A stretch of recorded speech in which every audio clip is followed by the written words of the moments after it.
Le Tour de la France par deux enfants, c'est un livre qui a enchanté nos parents quand ils étaient enfants, et avant eux, nos grands-parents et nos arrière-grands-parents. Et quand ces arrière-grands-parents étaient enfants, soyez sûr que leurs parents et leurs grands-parents s'arrangeaient aussi pour lire en cachette de leurs enfants Le Tour de la France par deux enfants.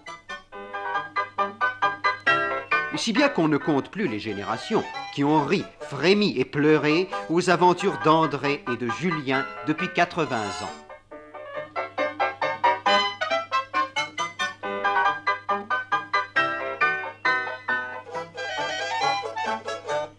Et pourtant, dans notre imagination, les deux héros ont toujours le même âge. André a 15 ans et Julien 7 ans. Évidemment, André et Julien de 1877 nous feraient un peu sourire aujourd'hui. Ils voyageaient à pied dans ce temps-là, où empruntaient les glorieux moyens de locomotion de l'époque.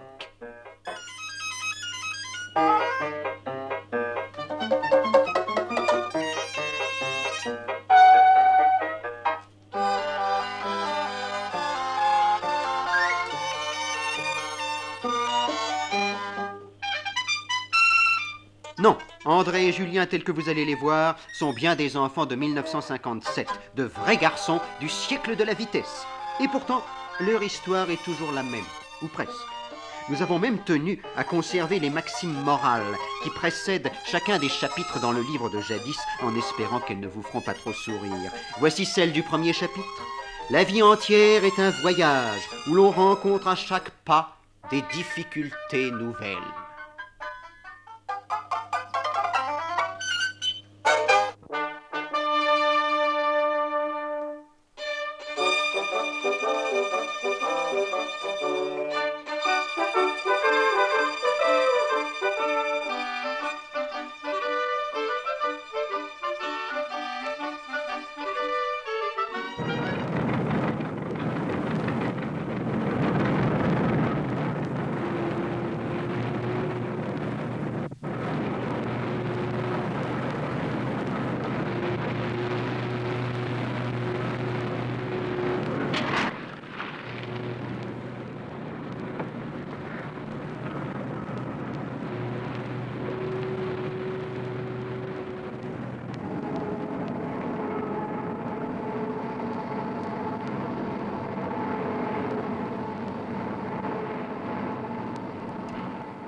Aller par les remorqueurs, quand un paquebot entre au port, on dirait un gros chien tenu en laisse, un gros poisson capturé qu'on ramène à terre. Et tous les passagers, debout sur les ponts du navire, ont l'air eux aussi de loin d'avoir été pêchés dans l'océan, comme un banc de sardines. Et pourtant, de tous ces petits poissons semblables, de tous ces voyageurs anonymes, chacun a son histoire. Et si on avait le temps, on les suivrait sur le quai pour la connaître. Ces deux enfants, par exemple, qui arrivaient ce matin-là au Havre au mois de juillet dernier, deux garçons, tout seuls, deux frères sans doute, et qui regardaient la côte. Quand on se trouve sur un bateau qui accoste, il est difficile de faire autre chose que de regarder. Oh, il y a bien des manières de regarder. Il y a ceux qui se contentent de regarder ceux qui les regardent du quai. Il y a les inquiets qui regardent fixement le commandant sur sa passerelle, comme pour s'assurer qu'on est bien arrivé, qu'on ne s'est pas trompé de port, qu'il ne s'agit pas de Djibouti ou de San Francisco, mais bien du Havre.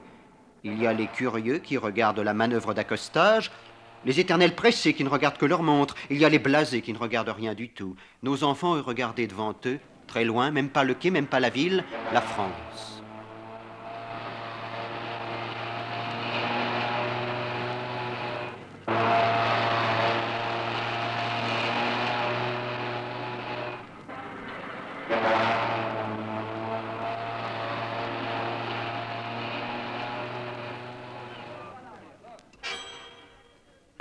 Julien Leclerc, né en 1950 à Montréal de parents français émigrés venant du Canada.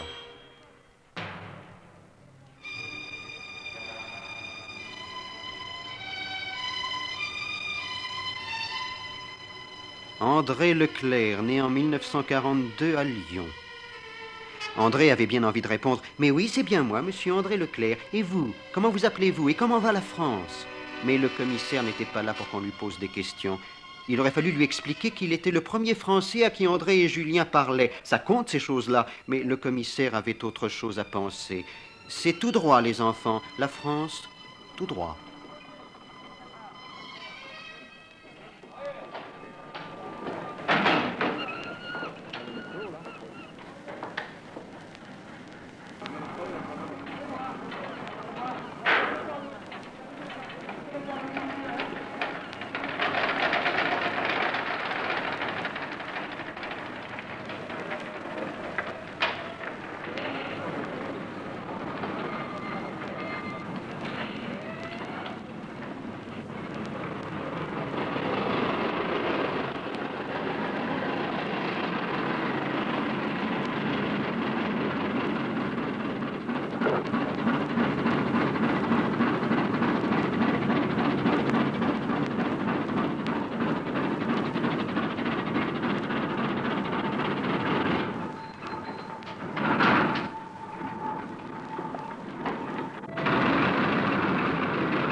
Il n'y avait personne décidément pour les attendre. Personne. Que la France, là, devant eux. Qu'est-ce que c'est, la France? Qu'est-ce que c'est un pays? Quand c'est son propre pays, ce n'est pas un dessin sur la carte de géographie, ce n'est même pas quelque chose de grand. C'est une rue, peut-être, simplement. Un jardin. Une fenêtre avec des fleurs, une odeur, une maison, un sourire, un visage. Et quand c'est un pays étranger où l'on débarque soudain sans connaître personne et qu'on est un enfant, la France, c'est tout à la fois, tout en bloc. C'est beaucoup. Tous les passants, toutes les pierres, toutes les maisons, et aucune particulièrement. 100 000 maisons, 100 000 visages, c'est trop pour deux jeunes gens qui se contenteraient d'une seule maison, d'un seul visage, d'une seule voix qui les appellerait par leur nom. C'est toi, André, c'est toi, Julien. C'est terrible de marcher dans un pays inconnu et de se dire qu'on peut se promener ainsi toute la journée dans la ville, sans que personne risque de vous appeler par votre nom. Personne. Sauf le commissaire des passeports tout à l'heure de sa voix glacée. André Leclerc, Julien Leclerc, au suivant. Le Havre. Une ville toute neuve, toute propre, presque irréelle. Nos deux étrangers s'y sentaient un peu moins perdus. Était-il perdu d'ailleurs? Monsieur Leclerc, au Viking, 25 quai de Southampton, Le Havre. Allons, il n'était donc pas tout seul. Il y avait au moins un Français qui les attendait. La France enfin allait prendre un visage pour eux. La vie n'était pas compliquée. La France n'était pas compliquée. Ces enfants du square d'ailleurs, n'étaient-ils pas tous semblables à eux? Un mot, un seul mot peut-être, et ils deviendraient amis.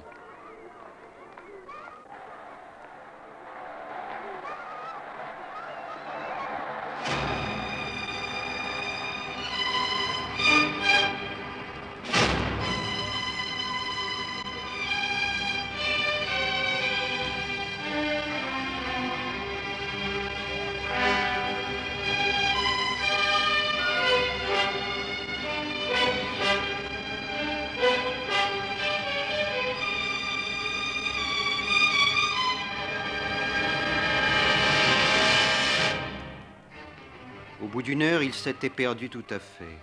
Il confondait les bassins, les quais, les squares, les rues.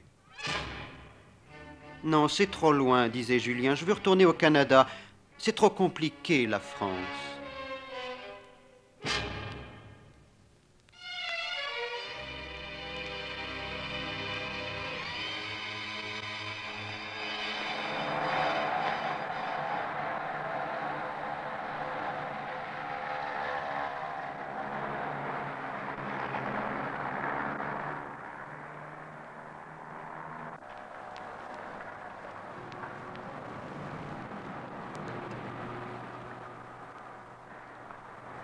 Cette fois, nous y sommes.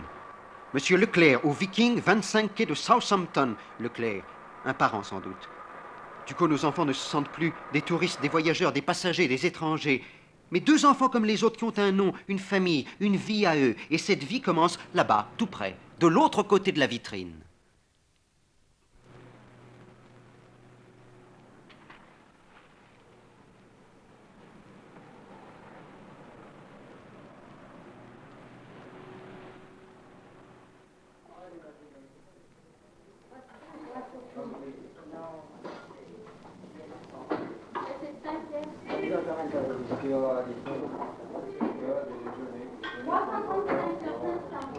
Madame Marinette, c'est pour vous. Qu'est-ce que c'est, les enfants? Pardon, madame, nous cherchons monsieur Leclerc. Monsieur Leclerc connaît pas. C'est un routier qui vient de Lille tous les 2 jours avec son camion. Son camion. Le camion Leclerc. Le camion Leclerc.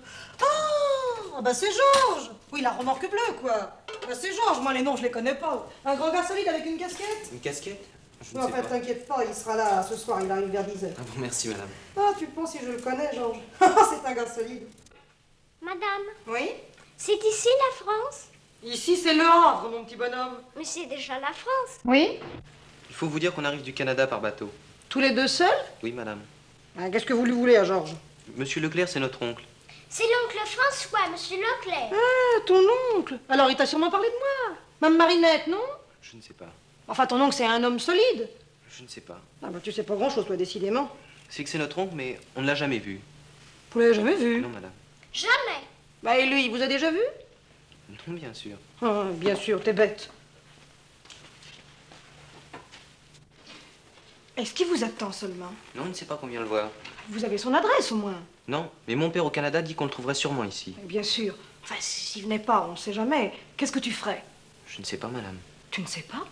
Pourquoi vous dites ça, madame? Oh, bah, pour rien, pour rire, bien sûr. Puis il sera là tout à l'heure. Et demain soir, vous serez à Lille chez lui. Madame, Oui? est-ce qu'il est gentil? Gentil? Bah, bien sûr qu'il est gentil. Ici, tout le monde est gentil, mon petit. C'est vrai, ça, madame. Alors, comme ça, vous venez du Canada tout seul? C'est pas bien compliqué. Ah ben, moi qui ai déjà peur quand je vais seulement jusqu'à Sainte-Adresse. Sainte-Adresse, c'est en France, madame? Oui, monsieur, c'est en France. Ah, tu feras bien d'apprendre la géographie, toi. J'avais le premier prix de géographie à l'école, madame, à Montréal. Eh ben, on le dirait pas. Montréal? Où c'est ce pays-là? Un camion. C'était donc là ce qu'ils attendaient, nos deux enfants. Ils avaient rendez-vous avec un camion. Un étrange rendez-vous dont ils étaient seuls avertis. Rendez-vous avec un camion. Le camion Leclerc, c'est tout. Mais c'est assez. Tout le monde connaît le camion Leclerc. Ce soir au Havre, demain à Lille, hier à Lille, avant-hier au Havre. C'est simple, c'est régulier, comme la vie de tous les camions qu'ils transportent des choux, des bananes ou des quartiers de viande. Et pourtant, celui-ci n'était pas tout à fait comme les autres. Même son chauffeur ignorait lui-même que ce soir-là, son camion était également chargé de tendresse et d'espoir. Une pleine cargaison d'espérance pour deux enfants. C'est solide, un camion. C'est un gros animal précis et fidèle. C'est rassurant.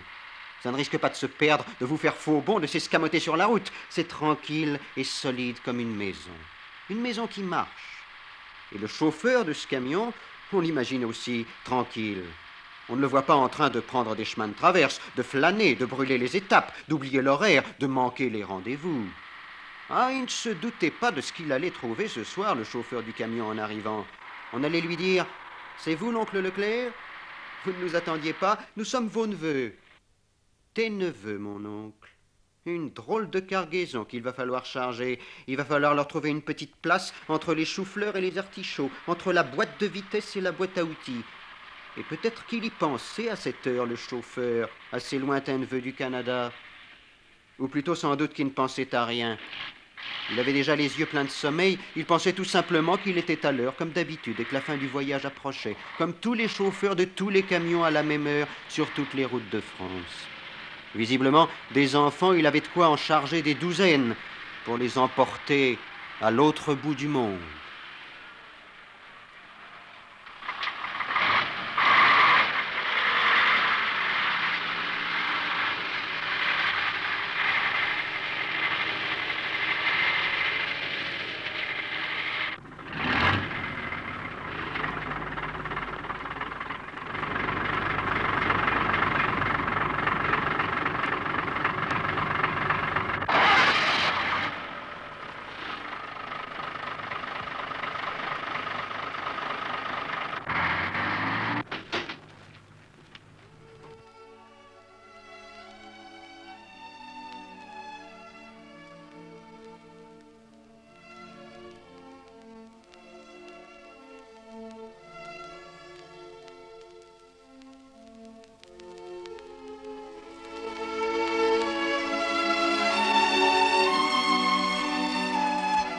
Ancienne maison Leclerc, Renault successeur.